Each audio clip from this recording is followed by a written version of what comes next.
Welcome to Crossroad Connection. We're speaking out for those left unheard. My name is David Schuringa, the host of your program, and I'm the president of Crossroad Bible Institute. Now, those of you that have been familiar with Crossroad Bible Institute know that we highly value the artwork of our students.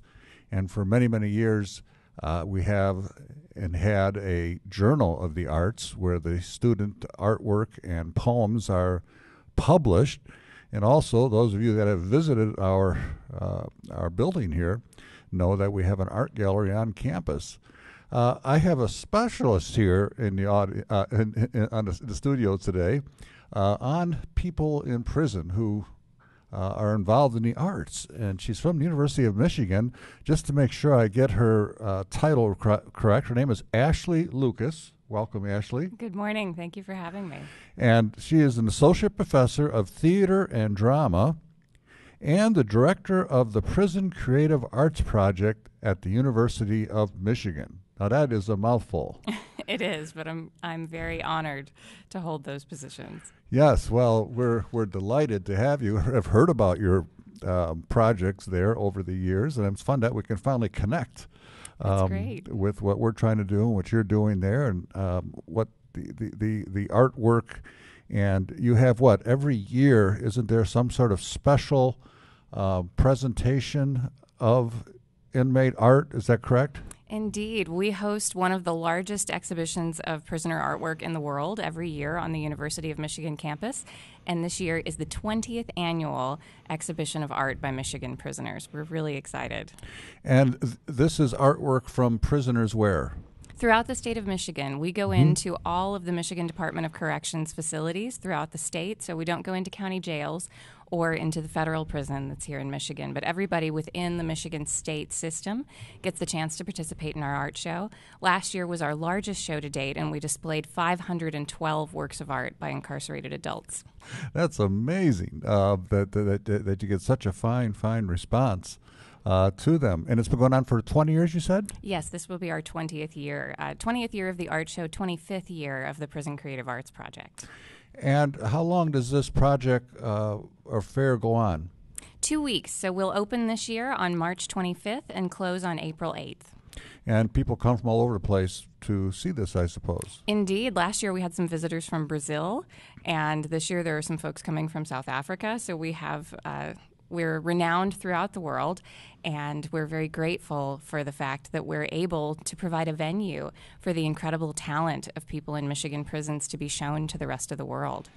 Well, that's right. We have seen the same thing. It's especially delightful to see people who look at prisoner art for the first time, and they're sort of amazed, like, wow, this is a real person that did this, rather than defining people by their crimes, but they also have great talent, and they're first of all image bearers of God, so they can create things. Does that make sense? Absolutely. I think it's so easy for us to dismiss people in prison as though they weren't full human beings, because we've chosen to put them in a place where it's easy to forget about them and easy to define them by the worst things that ever happened in their lives, rather than remembering that all of us have made mistakes, some very grave ones, and that we're all capable of great beauty and extraordinary good, as well as the bad things that we've done in our lives. How did the university get involved with this?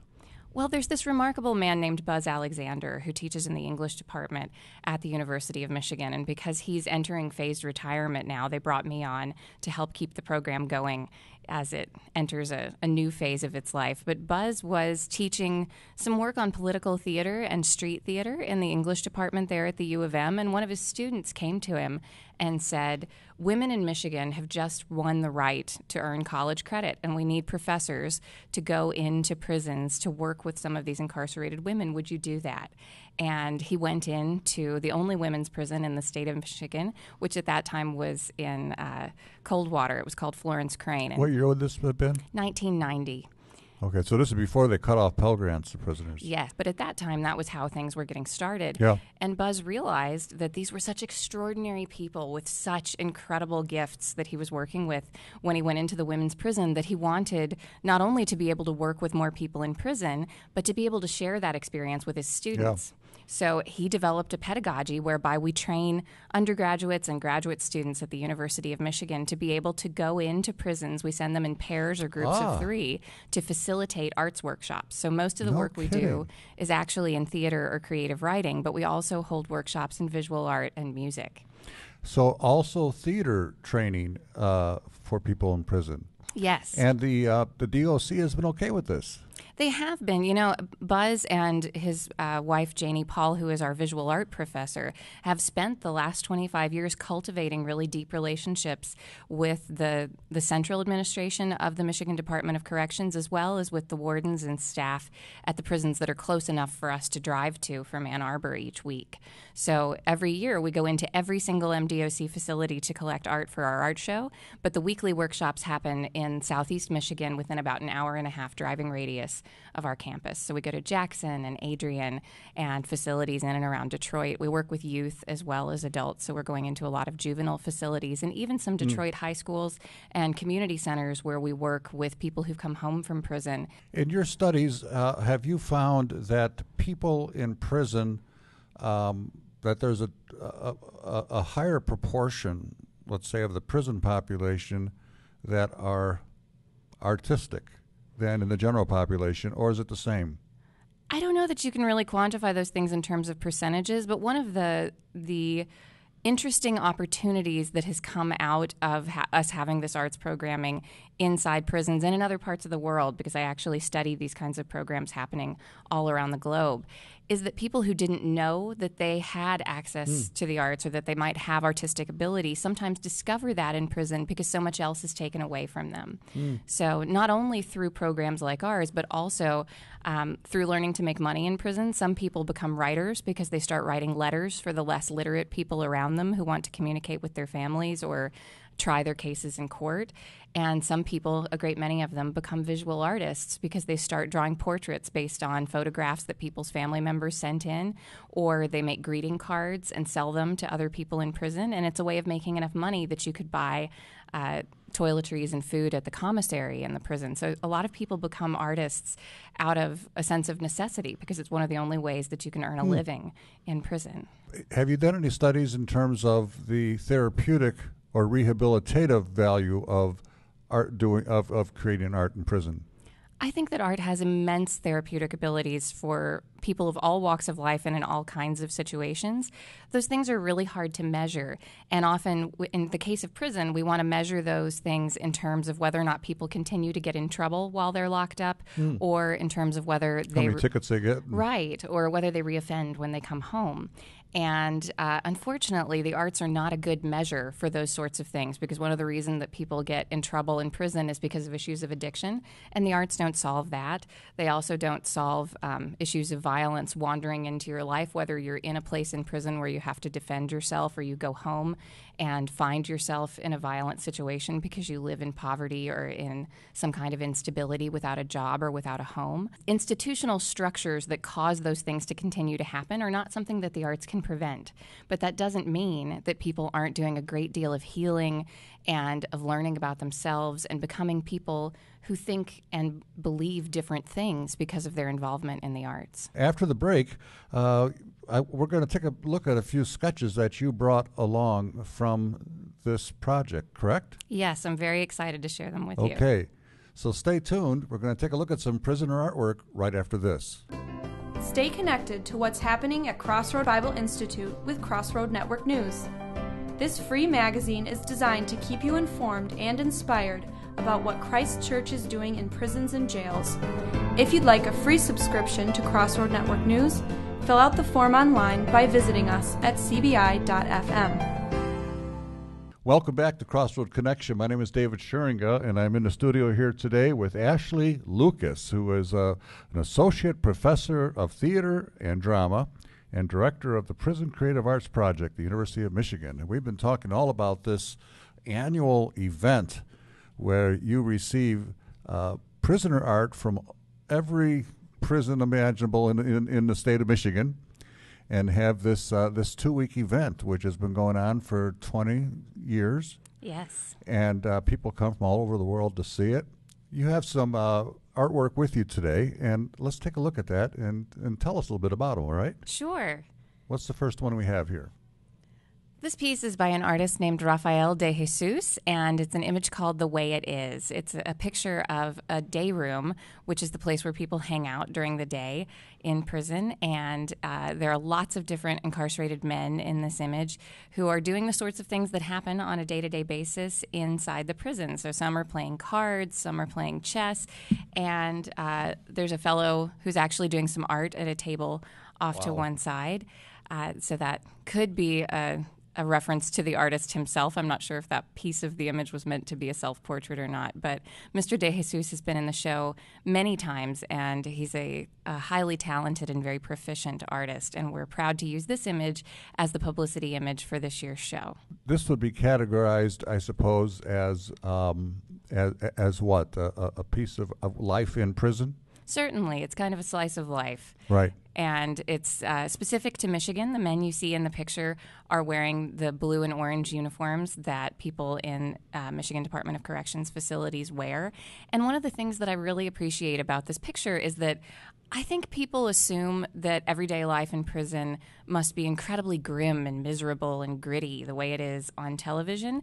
And it's not that life in prison is always joyful or is a day at the beach. Certainly, it's a very difficult place to live, and one of the things that this image shows is just how many people you're surrounded by all day long. You don't have much privacy in prison. Right. But that doesn't mean that it's a place of constant sadness or turmoil either. People do everyday things. We live as people live. No matter where you are, you make a life for yourself. That's a beautiful picture. What do you have next? Alan is a Native American artist, and this is a self-portrait that's titled What's Reality? It's a charcoal image, and it's an image of what he sees when he holds a mirror out the bars of his cell and looks down the tier. So he sees his own face reflected, but you can also see a bit of the world around him. When people are in one-person or two-person cells, a lot of facilities are built differently, so not every person lives in exactly the same kind of housing unit. But many prisons have these one- or two-man cells where you can't communicate very directly with the people around you. So one of the things that people do is to hold out a mirror and look up and down the tier to see the things that you can't stick your head out the door to see because of the bars that hold you in. So he's seeing not only the world around him, but also his own face and what he looks like in the setting of the prison. So what's the message there? I think the message is that you are still looking for humanity wherever you go, and that the ways in which we have to work to see that are different in prison than in other places. Let's go to another one. This is the last image that I brought to share with you. It's a piece by an incredible man named Ruben Kenyatta. And Ruben, I am delighted to say, is back at home now. He lives in Lansing. He has returned from prison and is making an extraordinary life for himself. He was recently featured in an article in the Huffington Post because he's doing such extraordinary work with his art now that he's come home from prison. And this is a piece that is all about jobs being taken away by foreign interests. So you see all of these people reaching towards these jobs that are metaphorically and literally caught up in a net and being scooped away from people here. Fascinating, because that's how some people see the prison jobs with the cheap labor. Indeed, indeed. So there's a lot of controversy over how people feel about the building of prisons, especially in small towns, because many people believe that those rescue small towns economically when you build a prison there, because it gives a lot of jobs both to people who work within the prison as corrections officers or as food service workers. But additionally, there are things like hotels and restaurants and gas stations that spring up around prison industry. In the long run, though, those towns don't usually fare as well as they might. Prisons are not necessarily the economic boon that they appear to be at first glance, so then people become dissatisfied and concerned about prisons controlling the economy in those small towns. So they cause a lot of controversy about jobs. So this one is actually tackling the sticky question of economics. Indeed. And there are a lot of really thoughtful and intelligent people in prison who are observing the world around them as carefully as they are able through the news sources that are available to them, and who continue to think about world problems far beyond the small world in which they live inside the prison, and who want to contribute to larger conversations about social issues and justice. Well, thank you for bringing those. What other kinds of topics do people in prison, I know some of this because we have a gallery, but share with our viewers, what other kinds of topics? You talk about life in prison, you talk about economics. What other things are categories are popular among prison art? They run the gamut. There is not any kind of art that we don't see. We see abstract art.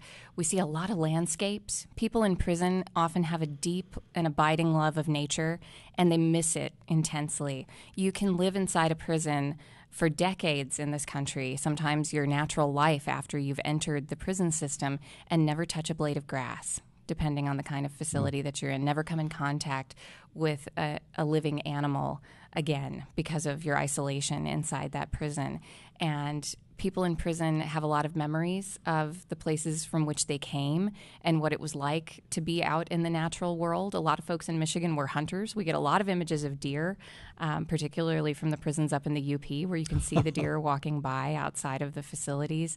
PCAP's logo is PCAP is the acronym for the Prison Creative Arts Project, and our logo historically has been a sandhill crane because they're the largest migratory birds in North America, and they tend to land in Jackson, where there are 4 prisons. Jackson is a prison town, and these enormous birds come and land in the prisons as they go through their migratory path, and then they take off again, as people in the prisons cannot do. So they're this symbol of freedom.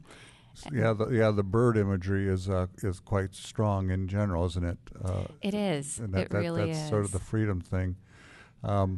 How about things like a path through woods or rivers and streams? Indeed. We see a lot of roads. People Lots of roads. appreciate the idea of a journey. In prison, you are kept in a stationary place, often for many years at a time, and you dream of all the places you could travel. I find that when I'm on an airplane, I'm often thinking about the people I know in prison and the immense contradiction between the fact that I'm hurtling through space and they are sitting in a solitary place. Many images of faith, lots of different kinds of faith. You see prisoners who are talking about being Christians, being Jews, being Muslims, Native American faiths of various sort, because spirituality and a connection to God becomes all the more important when you are in a space of confinement. Likewise, one of the continuing metaphors for prison is to see an image of a room that inside is very empty or beaten up or destroyed, and outside is a glorious scene of nature. So there's a lot of images looking out of windows.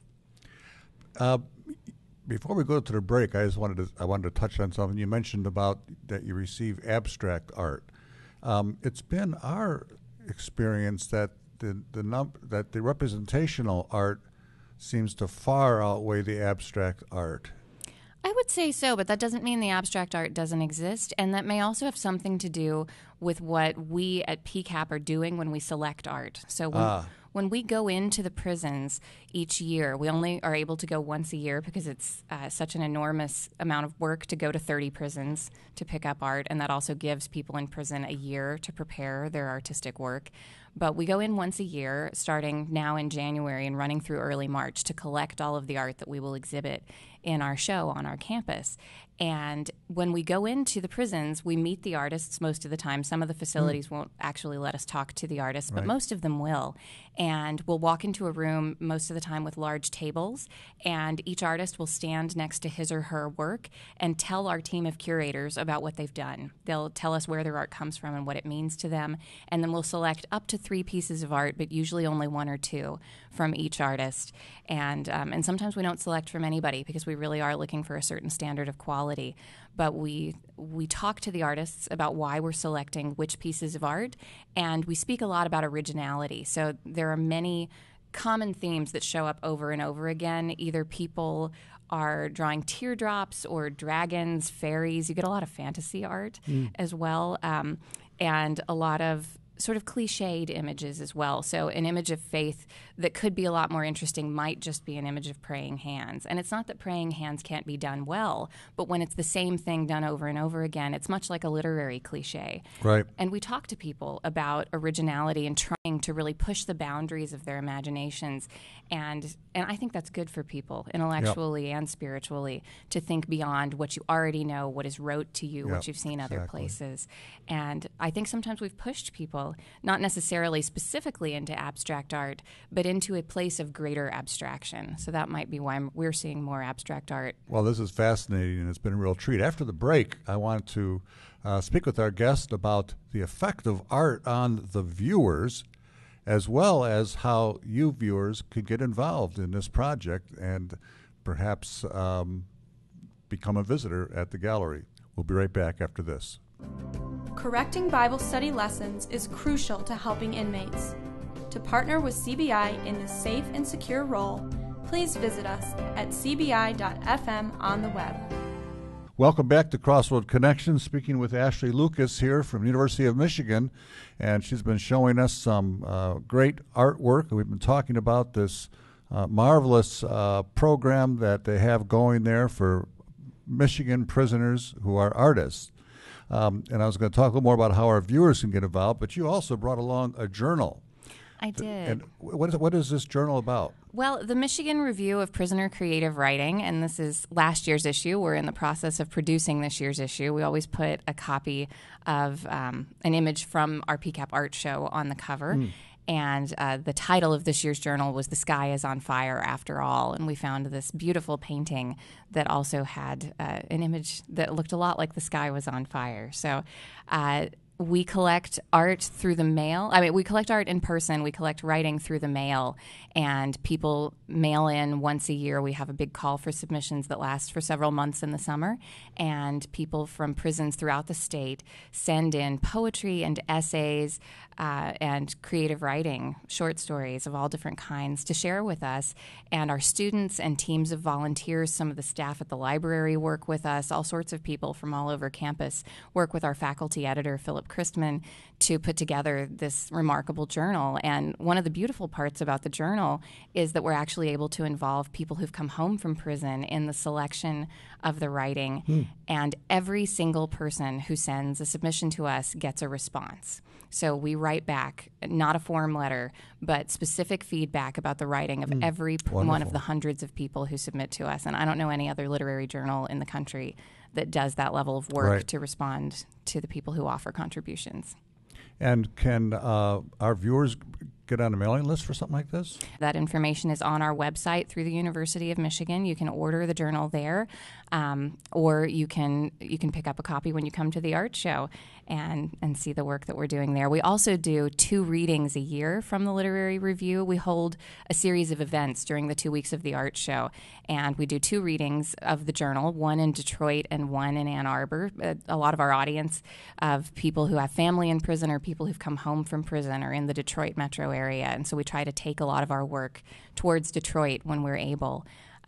But at the readings, we have some of our students who facilitate writing workshops, family members of people who are featured in this year's journal, and people who were in the journal in years past but have now come home from prison will all gather together and do a live reading of the journal from that year. And it's just an incredible event. There's never a dry eye in the house after somebody's mother reads the work that her son or daughter has done while in prison.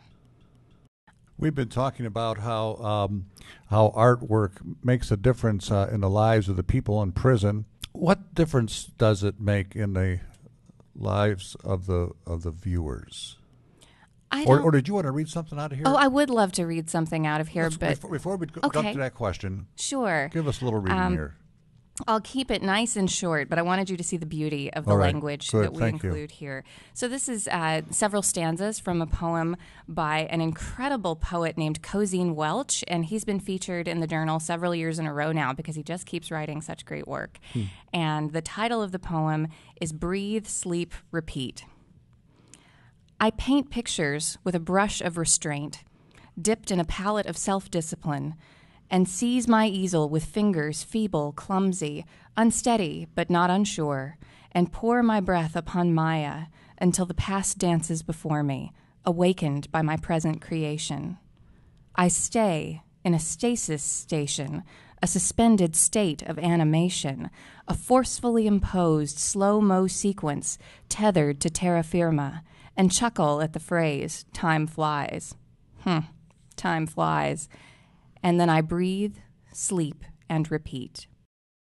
It's beautiful. It's, I think, a very thoughtful rendering of what it feels like to be in prison, and specifically to be an artist in prison. Right. One of the things that people often talk to us about as one of the greatest difficulties of incarcerated life is the feeling of uselessness, the sense of repetition, and the sense of waiting, because prison effectively renders you incapable of taking care of all the business that you need to do in the outside world, being there for your family, being the person at home when your kids get home from school, earning money to support your loved ones. It's you feel incredibly powerless in prison and unable to do good things for other people, which is often what you most want to do after you've committed a wrong. You want to make right in the world. And prison can be a really tough place from which to make a thoughtful impact on the outside world. And that's why the arts are such a powerful vehicle for taking people's thoughts and voices and actions beyond the walls. What should happen to a person who views inmate art? I'm not sure I can say what should happen to them, but what I've often observed, I think family members of people in prison are an incredibly important audience, and to see family members present at a reading of a poem like that, or to watch them viewing art in the gallery and to be able to say, that's my child, that's my brother, that's my father being represented there, to be able to show something good about the person you love to the rest of the world when all you've been able to do is to say, he or she is not here, they're in prison. I can't show them to you. They're not dead, but I still love them, and I want you to know that there's something worthy and lovable in this person. It's a really hard thing to find the words to say that when your loved one is in prison and to show that demonstrably to other people. I think for folks who don't have a connection to prisons, that the forceful, startling, powerful humanity that comes through in artwork is a way of saying, these are people just like you and me that have something to offer the world. And I also think it sheds a lot of light and should provoke social concern and thoughtfulness about why we have 2.5 million people in prison in this country. We're locking up more people per capita right now in the United States than any country in recorded world history, including instances of slavery. What does that say about us as a people? And why are we so encouraged and so likely to forget about those 2.5 million people and the folks to whom they are connected in the outside world? All of those people came from somebody's home. Beautifully stated, and a good place for us probably to end. But is there a website people can go to get more information and to get involved? Yes, if you can't remember our website, just Google the University of Michigan, and then within their search engine, search for the Prison Creative Arts Project. All right. Or you can go to www.prisonarts.org.